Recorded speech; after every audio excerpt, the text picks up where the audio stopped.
Okay, class, today we are going to review our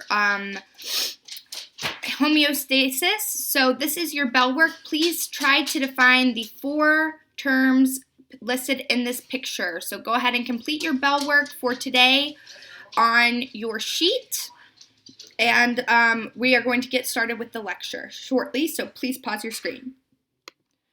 So here we're talking about homeostasis. It's a property of biological systems where we are able to self-regulate our own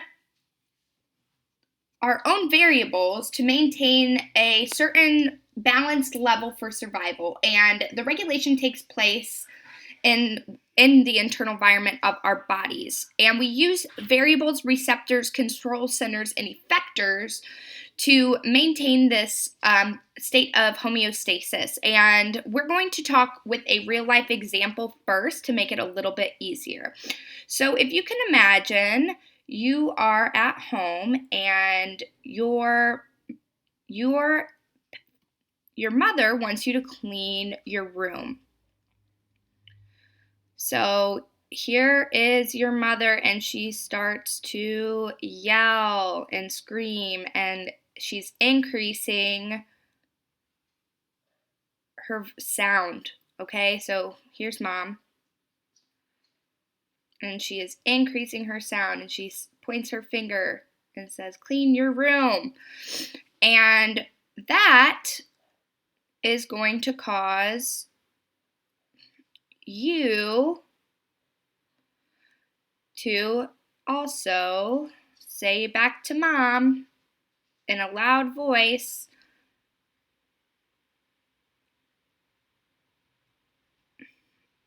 and yell back at your mom. So the variable in this would be noise.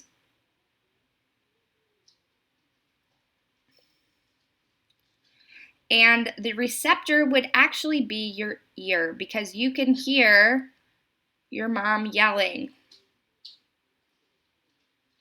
You hear your mom yelling.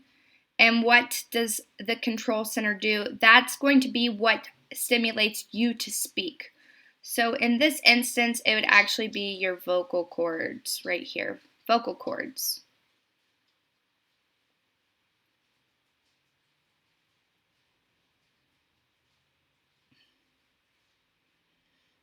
And the effector in this situation would be your voice or your noise.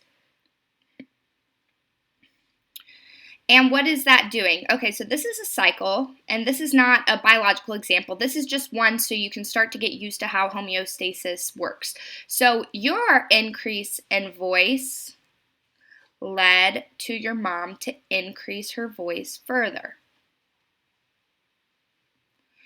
Since these two match, right, we have increased the initial stimulus. What is the initial stimulus? Well, our stimulus is your room not being cleaned, or in this case, we're just using a simple example of voice, right? So we have increased the voice. We have amplified the original stimulus, which in turn is going to make you also yell louder, which in turn will make your mom yell louder. And eventually we just start yelling louder and louder and louder. So this is an example of positive feedback.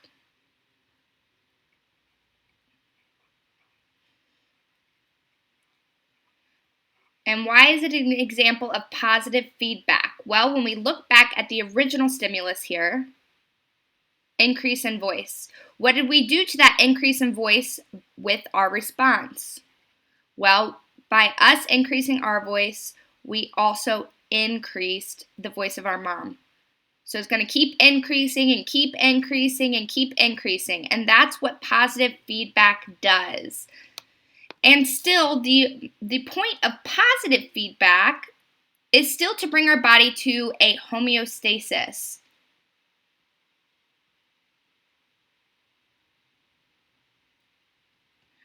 Well, why? Well, let's just say eventually, okay, you're tired of the noise, so you go clean your room. Well, that makes that homeostasis be in a complete balance rather than the imbalanced state that we were at before with our messy room. So that's how you can view homeostasis in an example. But in real life, homeostasis works a little bit differently and controls variables that are actual real life in our bodies instead of on our external environment. So we're going to bring a few examples in over the internal environment of homeostasis. Okay, and here we are looking at one of our body's mechanisms that allows us to maintain this internal balance of homeostasis. So we are going to start by talking a little bit about insulin and blood glucose. So insulin is a hormone. Insulin is a hormone in our body.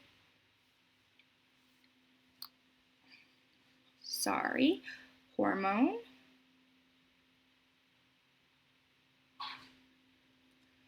And I like to draw insulin as like a little key into our cells. So you can view insulin as a little key to our cells. And what does it do? It allows our blood sugar molecules to enter the cell. It's like a key for blood sugar. Okay, so we have a certain range of blood sugar that we like to maintain within our bodies. And we're not really going to be too much worried about what that range is today. This is just an example of real life negative feedback or positive feedback that I want you guys to understand. So here we have a stimulus where we have an increase, which you will commonly see me write as an arrow up. So we have an increase in the concentration of our blood sugar, which is also called our blood glucose. So I'm going to put increase in the concentration of our blood glucose. And that is our stimulus. And then we have our beta cells in the pancreas that are going to release insulin in response to the increase in blood glucose. This insulin is going to allow our body cells to take up more glucose. Now, when we have our body cells, that is different than our blood sugar, okay? So when we think of our blood sugar, we think of the sugar inside of the blood vessel. So this is a measure of the sugar inside of our blood, not in our cells. If it's in our cells, it's here. If it's in our blood, it's here. So when we have a rise in blood glucose, it's going to stimulate our pancreas to produce insulin. Now, this insulin allows this blood sugar to go from the blood into our cells. Just to clear up some room here, I'm going to erase that.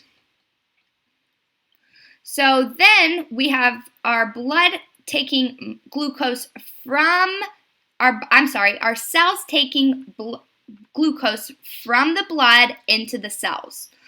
And our liver can also take up this glucose and store it as glycogen. What happens when we take blood sugar? So we take from the blood vessels and we bring it into the body cells. Well, that's going to decrease our blood sugar, decreasing our blood sugar. Now, what we want to do is compare this end result here to our original stimulus. Was it in the same direction or was it in the opposite direction? Well, when we have a decrease over here, decrease in our blood glucose, which we see right here, this arrow down is in the opposite direction of this arrow up. You want to compare your end result or the change in the variable to the original. So because this change is opposite, this one was decreased and this one was the stimulus was increased, this represents a negative feedback loop.